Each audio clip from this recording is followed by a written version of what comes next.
So, this Dharma talk is called Deishan, Zhuifeng, and Yan To, the Buddha Nature of Teachers and Students, Part 1, although it's technically Part 2 since my last talk on Dongshan's Just This Is It is a bit of an introduction.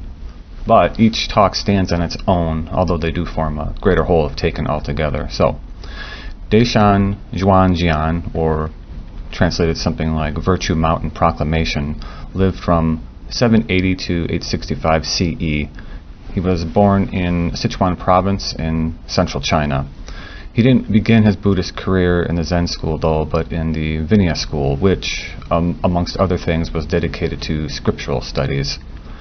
Deishan himself made a special study of the Diamond Sutra, that great Mahayana sutra that proclaims the Bodhisattva path, the paramitas, and emptiness. He became such an expert on it that his contemporaries nicknamed him Diamond Joe, Joe being his family name. It was around the year 800 when Deishan was 20 that news of Zen came up from the south. This is a time period that we now call the Golden Age of Zen. The Zen school had already been in China for a few hundred years, but it wasn't until around the year 700 that it finally stepped out from the shadows and announced itself to the world. So Deishan was really right there in the first great blooming of Zen, but instead of being excited about it, he was actually pretty mad, and I'll tell you why. Deishan's understanding of Buddhism at that time was based on the Buddha's original teachings from the Pali Canon, meaning that with much study and effort over the course of many, many lifetimes, you could achieve enlightenment. But there were these wild guys and girls down south who had completely different ideas, and their method is summed up in a single gatha, a single verse, which goes, "A special transmission outside of the sutras, not depending on words or phrases, directly pointing to the human mind, seeing into one's original nature and attaining Buddhahood." Deishan took this to be a direct frontal assault on everything that he believed about Buddhism. These Zen people were saying that the sutras weren't important, that studying wasn't important, even practice as he understood it wasn't important. These were actually seen as hindrances to the ultimate goal for them, which is to simply point directly to one's true nature, the nature of the mind, Buddha nature, and in that way attain Buddhahood in this very life. Deishan decided that he was going to show those Zen fools how to practice the real Buddhism, and so he packed up his Diamond Sutra commentaries into some baskets and headed down south. However, along the way he encountered quite a few Zen monks and nuns that shattered his confidence enough that when he finally arrived at his destination, which was the monastery of Zen master Longtong Chongjin, or Dragon Pool Lofty Faith, he decided to stay on and learn what he could. Now, there's a certain allure to Zen, especially for someone like Deishan, who was book smart, someone used to being able to brute force their way into any intellectual topic. But Zen is quite the opposite, and it says a lot about his character and his dedication to learning that he'd accept Longtan as a teacher after originally setting out to prove him wrong. So one night, after a few months or maybe even a few years of practice, Deishan was attending to his teacher. Now, Longtan must have sensed that after all this time, Deishan was finally on the brink of realization. He'd been meditating, he'd been searching for his true mind, for his original nature, the not-self that's always there beyond words and concepts, and it all came down to this. Longtan said, "It's getting late. Why don't you return to your room?" Deishan, tired after a long day of practice, wished his teacher good night, and then he turned to go, but then he swung right back around. It's pitch black outside. So Longtan lit a paper candle and held it out for Deishan to take. And right then, Deishan, as he's reaching out for it, his mind focused solely on that candle, on the image of it, a literal light in the dark. Longtan blew it out. And right there, Deishan was enlightened. Now, we often think of these monks and these Zen stories, and maybe even ourselves, as gaining enlightenment all by oneself through our own individual effort. But this story like many, if not most, that we find in the old koans, are Zen teachers and their students, two minds functioning together, functioning seamlessly, each empty, each full of the other's Buddha nature, each person's identity interdependently arising through their mutual activity. Here, the Buddha Dharma isn't realized on one's own, but through the interaction with one's teacher, with one's fellow monastics and fellow Sangha members, with just everything. Deshan, fearing the lightless trip back across the temple grounds, sought refuge in that candle. He held his hand out. He could see its form. He knew the promise of a good light at night. And a lot like Zen Master Dongshan, if you remember from last time, who saw the reflection of his own face in the water and realized the emptiness of his conceptions, including the conception of his self, Deshan was taken in by his conception of that light as he reached out for it, only to have it taken away just as swiftly. And in that flash, the light was gone, and all that remained were his ideas about the light. And in that clash of light and idea, Deshan saw that everything in the world was just like that light. The mountains and the rivers, the temple walls, his very body and his very self. A product of the world and his mind conspiring together. It's gone in a flash, like the Diamond Sutra says. Thus you think of this fleeting world as a star at dawn, a bubble in a stream, a flash of lightning in a summer rain cloud, a flickering lamp, a phantom in a dream. So he didn't just think of the world like that, he experienced himself as the world like that. So in conclusion of that story, the very next morning, Deshan brought out his Diamond Sutra commentaries, piled them up, and burnt them. He called all the reasonings and logic of the philosophers a hair thrown into the infinite void, all of our thoughts and conceptions and studies and theories all coming to nothing. This truly is living not dependent on words or phrases. In the merger of Buddha nature, of teacher and student, Deshan saw into his own true nature and gained a wordless insight into his original freedom. So, after his awakening, Deshan became very iconoclastic. He cared about nothing but the absolutely real.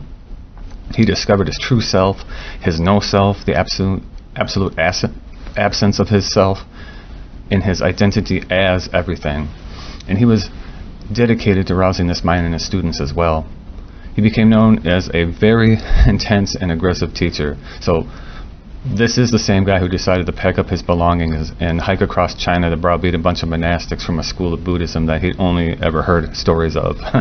So his most famous or infamous quote from this time is, "Speak rightly, 30 blows." That you'll get from his discipline stick. Speak wrongly, also 30 blows. So this might seem harsh, and it's hard to say if he really did give his students 30 blows from his discipline stick, but the crack of the stick, it's meant to bring you right back here to this very moment beyond words and ideas. So we now leave behind Deshan for a bit, and we're going to focus in on another young monk by the name of Zhui Feng Yi Chun, or Snow Peak Store of Righteousness, who lived from 822 to 908 CE. And he was enamored with Buddhism from a very young age, becoming a novice monk at 12. And it's said that he had his first taste of realization at 18, but that he'd only partially broken through. Later in life, he became devoted to Zen and spent many years traveling around the country, studying with many teachers and becoming a well-known tenzo, or monastery cook, which is a very important position in a Zen monastery. He eventually ended up studying under the Zen master Dongshan Liangjie, who we just mentioned. Now, Dongshan practiced a very laid-back style of Zen, which reflects his gentle nature. It's in this spirit that we find him one day in the kitchen where Zhui Feng, the eminent cooking monk, was busy preparing the day's meal for an entire assembly of monks. He was picking out pebbles from pots of rice when Dongshan, wishing to test him, asked, "Do you remove the stones from the rice or the rice from the stones?" Now, this is a Zen trap. Dongshan's created a duality between the rice and the pebbles, but this could really be between anything. Form and emptiness, good and bad, me versus that guy at work who just rubs me the wrong way, anything. Dongshan's trying to see if Shui Feng will fall back on old karmic methods of thought or if he'll break through to this very wordless, conceptless reality right here. Shui Feng, understanding this to be a test, said, "I removed them both at once." Which isn't bad, but he's still thinking of them as a duality, as two different things that he's throwing away together. He hasn't really transcended that duality. Dongshan, understanding this, said, "Then what will the monks eat? If you've thrown everything away, the rice and the pebbles, the right and the wrong, all of it, how can you feed your fellow monks or take care of your co-workers or even yourself?" At that, Shui Feng, hoping to demonstrate his understanding, wordlessly, like a good Zen student, picked up the rice pot and dumped it on the ground. Rice and pebbles, both totally removed at once. Dongshan looked at Shui Feng, and then he looked at the rice all over the ground, and he said, "Given your character, you might resonate with Master Deshan." So, with that, we switch our focus to our third and final Zen monk, this one by the name of Yantou Quan Huo, or Rockhead, which is a type of rock formation, apparently, complete clarity, who lived from 828 to 887 CE, so 6 years Shui Feng's junior and almost 50 years Deshan's junior. And although Yantou was younger than Shui Feng, his practice was very, very strong, and he ended up acting as a mentor for his older but less attained Dharma brother. Yantou, much like Shui Feng and Deshan, was a bit of a Zen maniac. It makes sense that these three guys found each other out there in the wilds of China. There's a koan that takes place during his time studying under Deshan, who, as the story goes, one day sent Yantou off to investigate two monks who'd just started living in a hermitage on the temple grounds in hopes of being admitted to the monastery for training. So, to investigate, Yantou grabbed an axe, burst through the door, and screamed, "If you say a word, I cut off your head. If you don't say a word, I cut off your head." So, another Zen duality. Now, the monks, to their credit, didn't move a muscle, but just kept on meditating, ignoring the intrusion. So Yantou returned to Deshan later and told him, "Dongshan might admit them, but they wouldn't be admitted here." So, now we finally arrived at the main attraction, which is a koan that goes by the name of Deshan Bowls in Hand, and it goes, "One day, Deshan, the Diamond Sutra burning Zen monk striking master, went down to the dining hall, bowls in hand," his dinner bowls. The kitchen at this time of day would have been a very busy place, filled with monks just rushing around trying to finish the day's meal on time.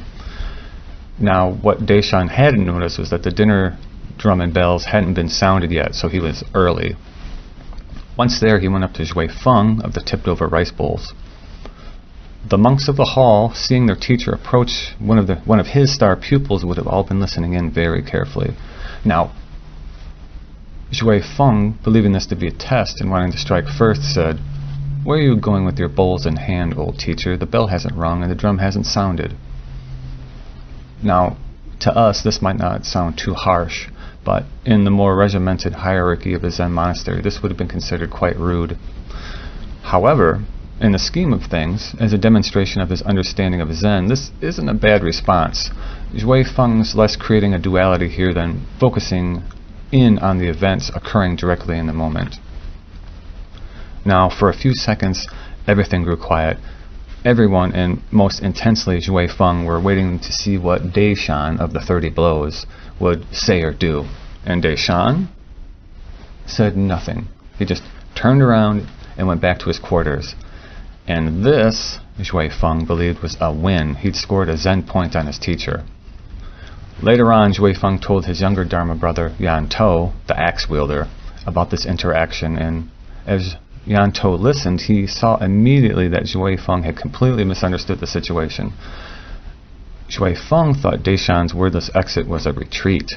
Yantou, however, knew that Deshan was simply acting seamlessly as the situation. The food wasn't ready yet, so he just went back to his quarters. Simple.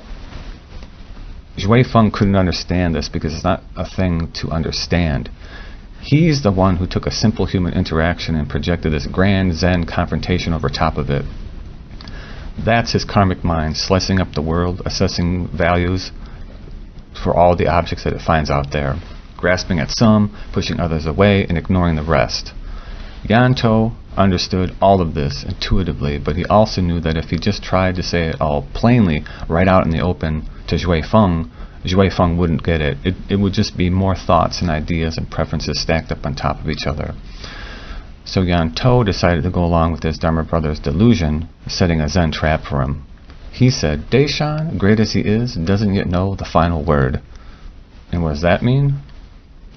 In another koan from later on in his career, Yanto explains that to know the final word is to know just this is it, as in Dongshan's famous phrase talking about the direct, conceptless experience of this, right here. On the surface, he's feeding into Zhui Feng's delusion about the Zen confrontation. He's saying that Deshan is good, maybe even great, but he hasn't captured the full breadth and depth of what's possible in Zen. And maybe these two were talking in a public area, or maybe Zhui Feng ended up boasting to some of the other monks, but word about this conversation spread throughout the monastery, even reaching Deshan himself. So he sent for Yanto and asked him, don't you approve of this old monk? Which sounds very heartfelt to me, and maybe even a bit tender. This, we should remember, is the fierce 30 blows giving Zen master Deshan, now quite an old man, teaching in a very different manner than he had throughout most of his life. Here near the end, becoming almost like another Dongshan with his gentle demeanor. At this, it said, Yanto whispered his meaning and Deshan said nothing further, which means, as the old Zen saying goes, that they intertwined their eyebrows, that they were seeing eye to eye, functioning together seamlessly. The next day, when Deshan took the high seat before the assembly in the Dharma hall where he'd give his formal Dharma talks, it said that his presentation was different from usual. By now, everyone in the hall had heard the whole story about Deshan and Zhui Feng and Yanto that we've just heard, and everyone was eagerly awaiting the conclusion of the drama. So, what did Deshan do? The koan doesn't say, so you have to fill that in yourself, and whatever idea or conception or story you fill it with, you hopefully don't fall into Yanto's Zen trap, because right at that moment, just as Deshan finished with his unusual talk, Yanto came up to the front of the Dharma hall, right in front of the high seat, rubbing his hands together and laughing loudly, which isn't proper Dharma hall etiquette. And he said, how delightful! Our old boss has got hold of the final word. From now on, no one under heaven can outdo him. Now, what usually happens at the end of a koan is that a student has a realization, gains enlightenment, but there are also quite a few koans where the student just doesn't get it. They don't understand their teacher's words, and then it falls upon us to pick up the slack. Here, Yanto's efforts are fruitless, because Zhui Feng wouldn't gain complete enlightenment for another couple of years. So, what's Yanto trying to do here? He's pulling another one of his classic moves. Say a word, lose your head. Don't say a word, also lose your head. By simply calling it the final word, he's creating a duality between a first word and a final word. The final word must be more important, right, because it comes last? No. Zhui Feng had already had his first word. He'd glimpsed his initial realization all those years ago when he was 18 years old, and he spent all those years in between searching for that final word, for his complete liberation. But as Yanto explains elsewhere, the final word is just this very moment. Zhui Feng was looking everywhere else but right here. Now, the trick with the final word is that until it's experienced directly, it just seems like this ultimate essence of Zen that you can grab a hold of and keep for yourself. But just like Dongshan, who saw into the emptiness of his own reflection and of himself, and like Deshan, who tried to grasp that candle flame, only to experience its cessation, its emptiness, and its contingency, Yanto first held up the idea of a final word for Zhui Feng, and then he tried to snatch it away to help Zhui Feng see that it's his idea of awakening, of nirvana, of enlightenment that's standing in his way of truly being it. And so ultimately Yanto's final word becomes a Dharma gate, and entrance into nirvana for all of us. If we can just see that the stories we tell ourselves and about the world are just that, stories that we can use to cover up this very life right here that we're all living together. And so, although Dharma gates are boundless, may we enter them all. Thank you.